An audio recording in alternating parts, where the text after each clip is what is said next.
Welcome to எங்கள் வீட்டு kitchen. இன்னைக்கு நம்ம கிச்சனில் மட்டன் குருமா வச்சிடலாம். அதுக்கு தேவையான பொருட்கள் பார்க்கலாம். இது பார்த்தீங்கன்னா நான் வந்து 1 கிலோ மட்டன் எடுத்திருக்கேன். இது வந்து நீங்கள் நல்ல சாஃப்டாக உங்களுக்கு கறி வேணும்னா நல்ல முன்சப்ப கறின்னு கேளுங்க. கறி உரிக்கிற அண்ணன்ட்ட போய் கேட்டிங்கன்னா முன்சப்ப கறின்னு கேட்டிங்கன்னா அவங்க நல்லா சாஃப்டான கறியாக கொடுப்பாங்க. அது வந்து ரொம்ப நேரம் கூட வேகாது, சட்டுன்னு வெந்துடும்.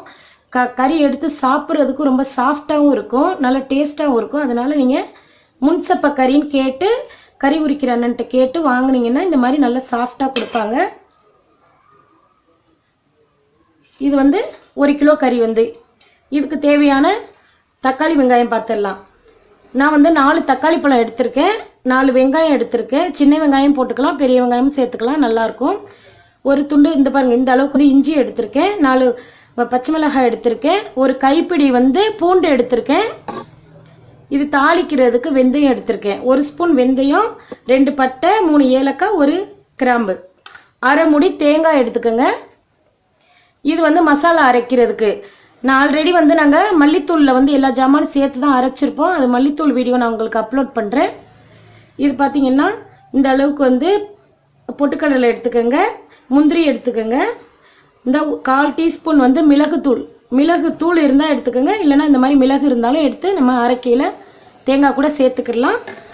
1/4 டீஸ்பூன் வந்து சோம்பு எடுத்துக்கோங்க, 1/4 டீஸ்பூன் வந்து ஆட்டுக்கறி வந்து 1 தடவை இல்லைன்னா 2 தடவை தான் அலசணும், ரொம்ப நேரம் அலசக்கூடாது. கறி அலசி கெட்டு போகும்னு சொல்லுவாங்க, மீன் அலசாமல் கெட்டு போகும்னு சொல்லுவாங்க. கோழிக்கறி பார்த்தீங்கன்னா அது வந்து 7 முறை இல்லைன்னா 5 முறை தான் அலசணும். ஆட்டுக்கறி வந்து 1 முறை தான் அலசணும். அது நல்லா நிறைய தண்ணி வச்சு நல்லா அலசி எடுத்துருங்க. ரொம்ப நேரம் வந்து தண்ணியில் ஊற போட்டுறாதீங்க, அது வந்து தண்ணியை குடிச்சிட்டு அது டேஸ்ட் மாறிடும்.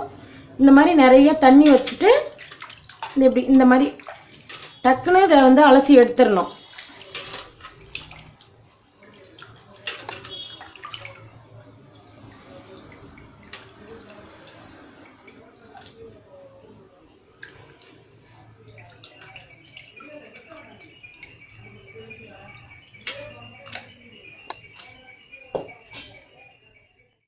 கறியை நல்லா அலசி எடுத்துட்டேன். இப்போ வந்து நம்ம எப்படி குருமா செய்கிறதுன்னு நம்ம இப்போ பார்க்கலாம். இஞ்சி பூண்டு அரைச்சாச்சு. இப்போ வந்து வெங்காயத்தை வந்து நான் எடுத்து வச்ச வெங்காயத்தை இந்த மாதிரி நீல வாக்கில் கட் பண்ணிவிட்டு இதை வந்து மிக்சி ஜாரில் வந்து சேர்த்துட்டேன். இதை வந்து லைட்டாக ஒரு கிரில் பண்ணிங்கன்னா நல்லா இந்த வெங்காயம்லாம் நல்லா அப்படியே நல்லா பொடி பொடியாக வந்து அரைஞ்சிரும். அதுக்கப்புறம் நம்ம வந்து தாளிச்சிடலாம். எண்ணெய் நல்லா சூடாயிருச்சு. நம்ம எடுத்து வச்ச வெந்தயம், பட்டை, ஏலக்காய், கிராம்பு இதை வந்து நல்லா பொரிய விட்டுறலாம். எண்ணெய் நல்லா சூடானதுக்கு பிறகு போட்டிங்கன்னா டக்குன்னு பொரிஞ்சிரும். இப்போ வந்து நம்ம மிக்சி ஜாரில் வந்து நல்லா ஒரு சுற்றி வச்சுருக்குறோம் வெங்காயத்தை. இப்போ வந்து இதில் சேர்த்து நல்லா வதக்கி விட்டுறலாம். வெங்காயம் வந்து நல்லா வதங்கினதுக்கு பிறகு தான் நம்ம தக்காளி சேர்க்கணும். எந்த குழம்புக்குமே வந்து வெங்காயம் வதங்கிட்டாலே அந்த குழம்பு சூப்பராக அமைஞ்சிரும். அதனால வெங்காயத்தை வந்து நல்லா பொன்னிறம் ஆகிற வரை நல்லா பொறுமையாக வதக்கி விட்டுருங்க.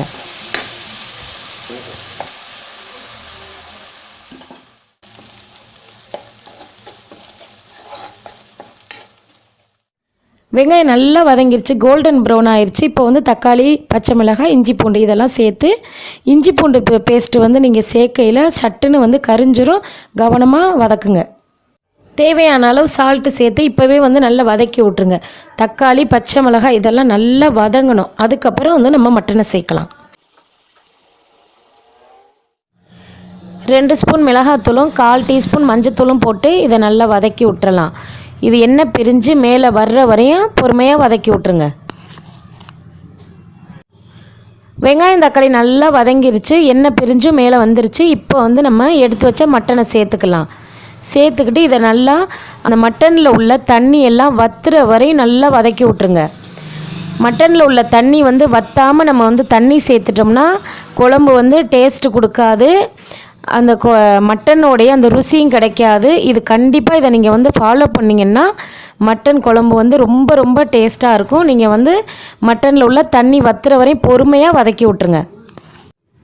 மட்டனில் உள்ள தண்ணி நல்லா பிரிஞ்சு வந்துக்கிட்டு இருக்க டைமில் நம்ம எடுத்து வச்ச மல்லித்தூள், இது கரெக்டாக வந்து 3 ஸ்பூன் மல்லித்தூள் சேர்த்து நல்லா வதக்கி விட்டுருவோம். மல்லித்தூள் சேர்த்ததுமே நல்லா ஒரு கிளறி விட்டுட்டு தண்ணி சேர்த்துருங்க. உங்களுக்கு எந்த அளவுக்கு வந்து குழம்பு தேவைப்படுதோ அந்த அளவுக்கு வந்து நீங்கள் தண்ணி சேர்த்துடலாம். நான் வந்து ஒரு கப் அளவுக்கு வந்து தண்ணி சேர்க்குறேன். தண்ணி சேர்த்ததுமே நம்ம வந்து ஒரு கிளறிட்டு நம்ம வந்து குக்கரில் சேர்த்துடலாம்.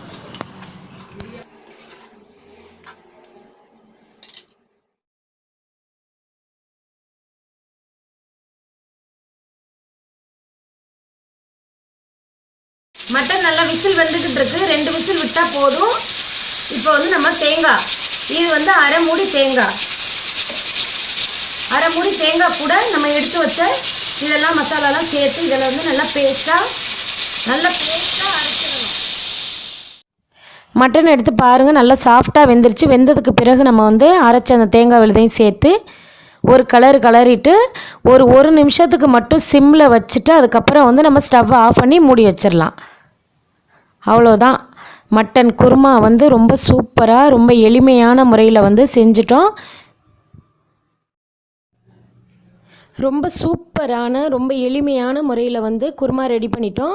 இது பார்த்திங்கன்னா இது சப்பாத்தி, பூரி, பரோட்டா இதுக்கெல்லாம் தொட்டு சாப்பிட்லாம். சாதத்துக்கும் வந்து தொட்டு சாப்பிட்லாம். ரொம்ப ரொம்ப டேஸ்ட்டாக இருக்கும். இந்த வீடியோ பிடிச்சிருந்தா லைக் பண்ணுங்கள், ஷேர் பண்ணுங்கள். மறக்காமல் எங்கள் வீட்டு கிச்சனை சப்ஸ்கிரைப் பண்ணுங்கள். தேங்க்யூ.